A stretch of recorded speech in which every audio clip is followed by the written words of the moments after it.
अत्यंत महत्त्वपूर्ण अपडेट पाहतो। हा व्हिडिओ आपण शेवटपर्यंत पाहावा। सरकारी कर्मचाऱ्यांच्या पगारवाढीवर हा फॉर्म्युला लागू होणार, पुढील वेतन आयोग येणार नाही, जाणून घ्या सर्व माहिती। 14 जानेवारी 2025। नमस्कार मित्रांनो, चॅनलमध्ये आपले सहर्ष स्वागत आहे। तत्पूर्वी आपण नवीन असाल चॅनलला आता सबस्क्राईब करा, समोरील बेल आयकॉनला क्लिक करा। निश्चितच नवनवीन अपडेट असतील तर अमृतसर क्लासेस चॅनल मार्फत सतत आपल्याला पाहायला मिळतील। चॅनलला लाईक, कमेंट, सबस्क्राईब, मित्रांना शेअर करायला विसरू नका। पाहूया सविस्तर। आता 7वा वेतन आयोग कर्मचाऱ्यांसाठी शेवटचा आयोग ठरू शकतो, कारण कर्मचाऱ्यांना कोणताही नवा वेतन आयोग नसल्यामुळे नव्या सूत्रानुसार पगारात वाढ होऊ शकते।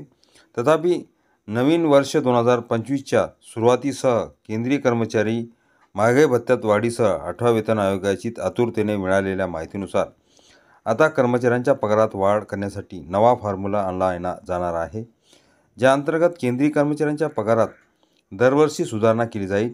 मूळ वेतन वाढवण्याची योजना आहे। 7वा वेतन आयोग 2016 मध्ये स्थापन करण्यात आला। 7व्या वेतन आयोगात फिटमेट फॅक्टरनुसार पगारवाढीचा निर्णय घेण्यात आला। जाणून घ्या काय आहे नवीन फॉर्म्युला। सध्या केंद्रीय कर्मचाऱ्यांचे किमान मूळ वेतन फिटमेट फॅक्टरच्या आधारे ठरवले जाते आणि महागाई भत्ता वर्षातून 2दा बदलला जातो। मात्र आता मूळ वेतनात कोणतीही वाढ झालेली नाही। तज्ज्ञांच्या मते आता पगारातील वाढ त्यांच्या कामगिरीवर आधारित असेल असे सांगितले जात आहे। सर्व श्रेणीतील कर्मचाऱ्यांना समान लाभ मिळणार। महागाई दर आणि राहणीमानाच्या खर्चाच्या आधारावर दरवर्षी पगारात वाढ केली जाईल। आता ह्या फॉर्म्युलानुसार त्यांचे वेतनही खाजगी क्षेत्रातील कंपन्यांच्या कर्मचाऱ्याप्रमाणे ठरवले जाईल। हा फॉर्म्युला आणण्यामागे सरकारचा उद्देश समानता आणणे आहे, जेणेकरून सर्व श्रेणीतील कर्मचाऱ्यांना समान लाभ मिळू शकतील। मात्र सरकारने अद्याप या प्रकरणात अशा कोणत्याही प्रस्तावाला दुजोरा दिलेला नाही। सध्या ग्रेड पे नुसार सर्व श्रेणीच्या पगारात मोठी तफावत आहे, पण नवीन फॉर्म्युला लागू झाल्यानंतर हा फरक दूर करण्याचा प्रयत्न केला जाऊ शकतो। ह्यामुळे एक नवीन सूत्र तयार करता येईल।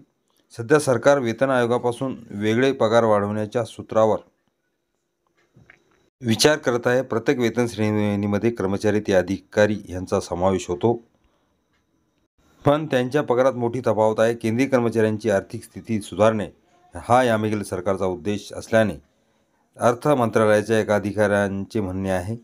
नव्या फॉर्म्युलाची सूचना चांगली असली तरी सरकारने या संदर्भात अद्याप कोणतीही घोषणा केलेली नाही किंवा अशा कोणत्याही सूत्रावर अद्याप चर्चा झालेली नाही।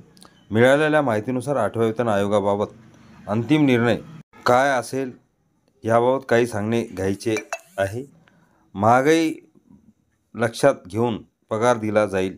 तज्ज्ञांचे म्हणणे आहे की 7व्या वेतन आयोगाच्या शिफारशीच्या वेळी आयोगाच्या सदस्यांनी वेतन आयोगाव्यतिरिक्त कर्मचाऱ्यांच्या वेतन सुधारणेसाठी काही नवीन उपायाचा विचार करावा लागेल असे म्हटले होते। यासाठी कर्मचाऱ्यांच्या पगारात वेळोवेळी वाढ होत राहावी आणि कर्मचाऱ्यांच्या राहणीमानाचा विचार करून वेतन निश्चित केले जावे। यासाठी वेतन रचना नव्या सूत्राकडे नेण्याची गरज आहे। ही वाढती महागाई पाहता कर्मचाऱ्यांना पगार देण्यात यावा।